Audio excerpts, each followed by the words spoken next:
Deathly Hallows Part 1 is the first time that we don't really go to Hogwarts. Harry, Ron, Hermione are on the run. They're coming. They're on a kind of mission. They're on a journey. We need to get off the streets, get somewhere safe. Nowhere's safe, and we could get attacked at any moment.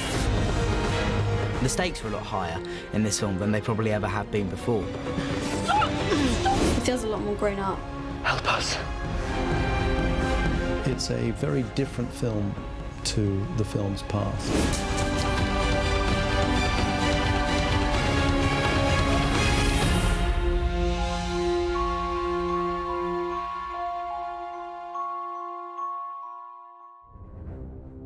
The first half of the book is a road movie in terms of, you know, Harry and Ron and Hermione are forced to flee. And so we have a lot of locations we've never seen before.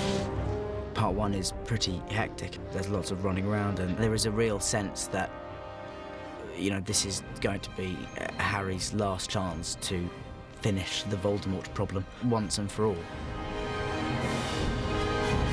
At the beginning, Harry's left what was kind of laughingly called his home, which was Privet Drive, which was not much of a home, but it was the only one he had. And he goes to the Burrow, which feels like home. All together now. 1, 2, 3. Bill and Fleur get married in this one, and it starts off as one of the most hopeful kind of moments in the film, I guess. We were there, kid, mate. We were there when they did the first time. It's great because the whole cast is back, and it actually feels like a party really in there. It's a great set. The wedding started with a tent, and Stuart and I sort of discussed it. Stuart has a very favourite tent shape, which we have used before as the Tri-Wizard tent, and he thought it complemented the exterior of the Burrows. It isn't a modern contemporary tent. It's very Edwardian in its shape and its silhouette, and rather elegant. By all means. It's amazing how much richness and interest you can get out of a couple of sheets of canvas, basically. It's much more sophisticated than you would imagine that it would be for the Weasleys. So there was always the feeling of, is this a Weasley wedding? Very Weasley wedding, a lot of red-haired folk. That was a debate that went on quite a long time, but we came to that conclusion. It was a Delacour wedding, paid for by Monsieur Delacour, and with a little French style about it. And then he made me hand again. And this is I was looking forward to the wedding because everyone gets together and we all share responsibility for the scene. Mummy, she's had a bit too much Harry. So it's great fun, and dancing and, you know, and being dressed up. Mrs. Weasley gets to be a bit glamorous. I hope you've noticed. We rarely get a chance to all dress up and to do something quite different, so it's been fun. But the joy is soon destroyed by the Death Eaters. The Patronus of Kingsley Shacklebolt appears. And now! And warns the room that the Ministry has just fallen under the control of Voldemort and the Death Eaters, and they are coming to the wedding, so everybody suddenly has to evacuate. We apparate to London, Piccadilly. Where are we? Shaftesbury Avenue. I used to come to the theatre here with Mum and Dad. They're suddenly in London. They are in a place that is a little more fraught and a little bit more threatening and a little bit more dangerous. We went to Piccadilly Circus in central London, in a major thoroughfare, a major tourist destination. Now, guys, please, no flash photography. We were the first film to lock off Piccadilly Circus since American Werewolf in London, I believe, which was about 30 years ago. So it's a very privileged position that we find ourselves in. Can we get clear now, please, ladies and gentlemen? Piccadilly is a huge job for our location department because most location managers would spend all their energy trying to talk you out of going to Piccadilly Circus because it's a nightmare. But Sue Quinn and Mark Sumner and the team performed a completely brilliant job. Bus coming through here, so yeah. You'll be flat yap if you stay there. I've got yap, tell you why, I've got yap. Because it's a very populated area, there's a lot of people to contact. We have to keep lights on everywhere, so we've had to contact all the businesses and let them know what we're doing. So it looks as though it's busy, because after maybe 12:30, this all goes quite dark. And we've had tremendous cooperation from the police, who have helped us to stop traffic in various roads around, and also the councils as well. It's a collaboration between all sorts of different authorities. It was crazy because it was like 3 o'clock in the morning, and it just looked like everything was open, and they left all the lights on, and it was crazy, but it was really exciting actually. I thoroughly enjoyed myself at Piccadilly. It was a great, really good fun night. It was insane. I think fans all over the globe will enjoy seeing such a famous piece of London in Harry Potter. It makes it kind of real, I guess, in a strange way. If Voldemort really has taken over the Ministry, then none of your places are safe. So we've got these three iconic characters in our Muggle world trying to survive. And they're not really that prepared for it either. You know, they're in a situation whereby they need to learn quickly to protect themselves. So there's a lot of running away and hiding and kind of finding people, and nowhere's safe.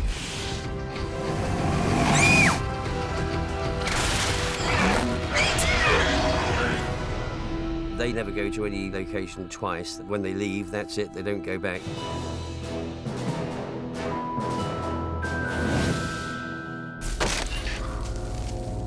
Well, this is the scene where we just found the locket, the Horcrux locket, and we're going to attempting to destroy it. Incendio. We don't really know anything about these sort of Horcruxes and how to destroy them, and we sort of realise that it's harder than we think. And normal magic doesn't really work. Reducto!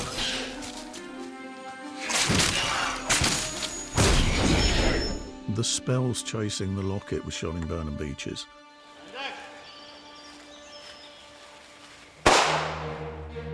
Burnham Beeches is a very, very fine, ecologically cared for and protected sites. So we had to make sure that all the materials that we used were benign and safe and weren't going to harm the environment in any way.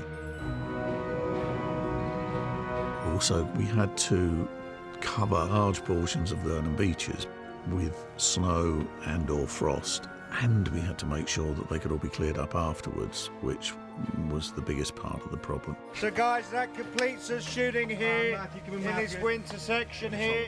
We had to go up there with fire engines, with hoses, with brooms, with rakes, and literally wash every leaf over an area of probably about 4 acres. It was a lot of hard work for the boys.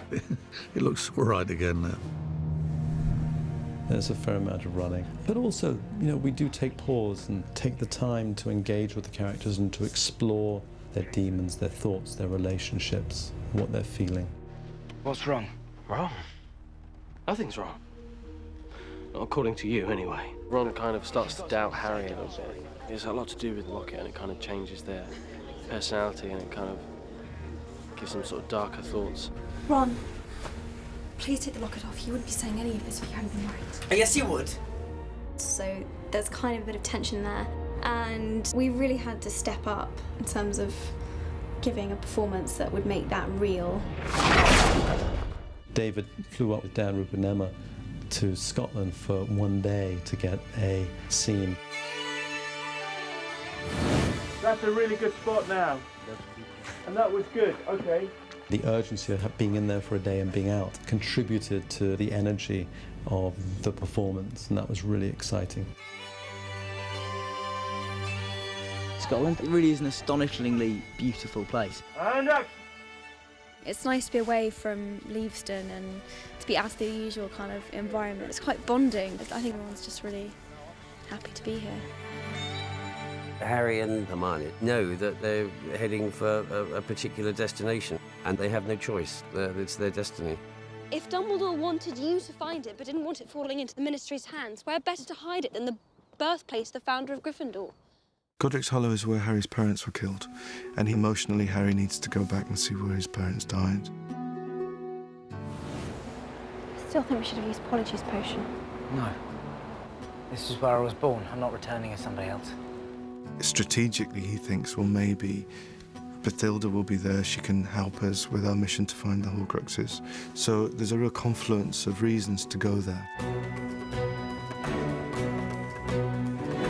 The look of Godric's Hollow is quintessential English. It's that half-timbered style is Tudor Elizabethan style. We look for real villages, as you do, and then in the end just took the real villages as inspiration.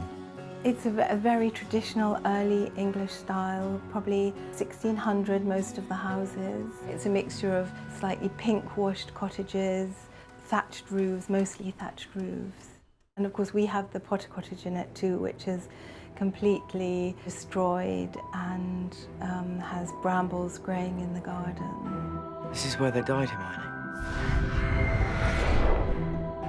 It seemed just great to have the graveyard underneath the spreading branches of cedar trees. And Pinewood has this splendid old garden, part of the original estate before it was ever a studio. And there is one magnificent cedar tree there. So we went there for that tree, literally, and built the graveyard, churchyard, the church, and then the rest of the village around the tree. That's a lot of power for one tree, but it was worth it. Stuart built this beautiful little churchyard, and we put snow in it, and the snow sort of moves in such a beautiful way. It's a really haunting scene. It was tough for Dan. Harry actually ends up going to the graveyard and finding his parents' grave. Merry Christmas, Hermione. Merry Christmas, Harry. It's a very, very emotional scene, and hopefully that will come across in the film. We're seeing a lot more depth in these characters, I think, now, especially when it's such a dark time and we don't really know what we're doing either, so it's kind of hard. Look, you've got no idea where the next Horcrux is, and neither do I. But this means something. There is a symbol, which is the symbol of the Deathly Hallows, and so they go to the only person that they know who has any contact with it, which is Xenophilius Lovegood.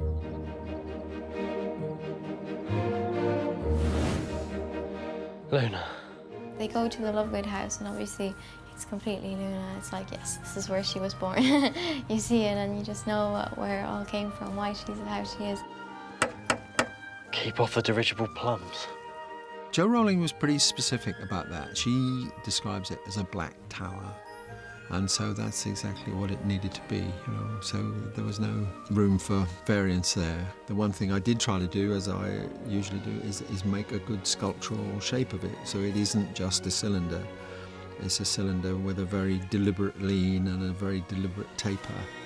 And the house has been lovingly vandalised by Luna. You know, she's got her drawings right across the house. Here we go then, let's do a rehearsal, please. We love the idea of the painting, having it decorated, and we wanted to get some input from Ivana, who plays Luna. She's always very intrigued by the art department and all of our work. And she did some lovely drawings and gave us some really good ideas. They had an artist come in and design all these little creatures that they talk about. She told me that she used the book Fantastic Beasts and Where to Find Them, which is what J.K. Rowling wrote, and she would look at them and she'd draw. Such a weird building, really. It was quite a fun scene. And then we get attacked again, and everything goes wrong. A treacherous little bleeder. Is there no one we can trust? As the film progresses, Harry, Ron, and Hermione become ever more in danger. Hello, beautiful. There was a week at this forest, and we get chased by the Snatchers. Snatch 'em! We were setting up these shots where they would be chased through the forest, and I said, all right, I'll do a take, and I'll let them just get the hang of it. So I go to take one, and they go, and I think, whoa! It's because they are trying to outcompete each other. Dan wants to run faster than Emma, Emma wants to run faster than Dan, and Rupert just wants to be anywhere to try and keep up with the pair of them. Are you guys secretly competing? Who's going to get there fastest? That's really good. All three of us will be saying, I was the fastest. He's amazing. On the first take, Rupert did the most amazing, like, James Bond style cartwheel over it. I hit it at quite a pace and then just sort of flopped over it. They're all going to say to the fastest. I am. Emma said Emma, probably, didn't she? She's wrong. I'm faster than Emma. I'd say me. Rupert knows he's not the fastest. Thinking about it, that's just him. He's just mouthing off then. It's the first one I've ran in a long time. Emma really impressed me, and she can run. I mean, she left a lot of them for standing. I was so pleased. I gave the boys a good run for their money. Definitely. I could beat her. There's not even a question in my mind. If you well, it depends what distance, I mean, you're talking about, but short distances, every time. No problem. We'll cue you guys when to start running on this, because you're actually faster than Dan and, yeah. Don't tell him that. I'll tell him. Yeah. Hero. I don't care. I'll call it red carpet next premiere. We'll do it. We'll have a race, man. Make it 100 yards. I'll do it. I'm up for that. Not that I'm competitive at all. It's actually funny, David had to take us aside and say, I just want to remind you that this scene is about the film, not about which one of you can run the fastest. And we all sort of went away with our heads down, like, oh, it's a bit embarrassing. It's weird having someone chase you, how that kind of makes you run faster, really.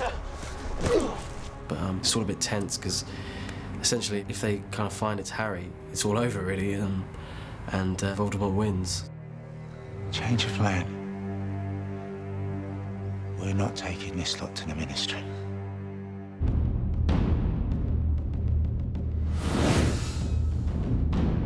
It's a really intense ending.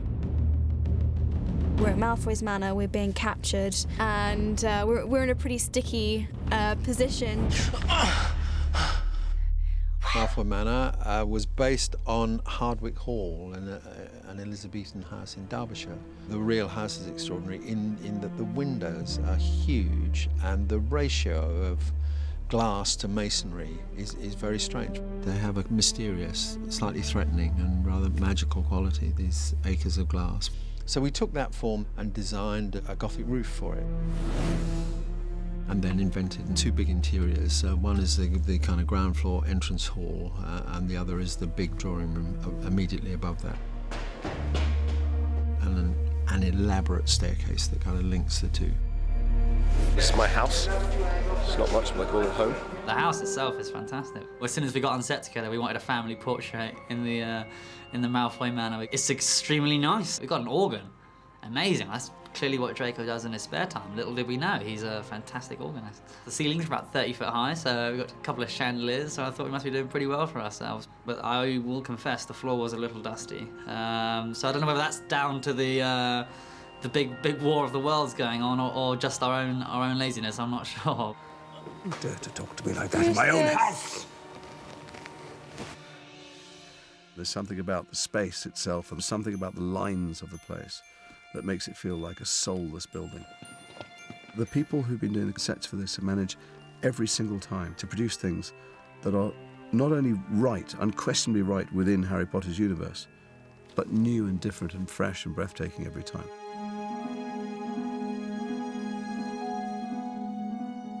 Everybody is really ambitious to make the very best work they can, and the new and different locations really helped the performances. It felt much more immediate and very real and powerful. It's just how I remember it.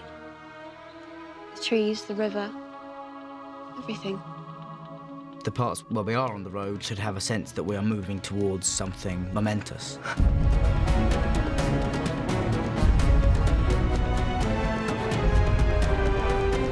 As the last frame fades to black of the first film, I'm hoping people just can't wait to come back to see the story continue. Stupefy!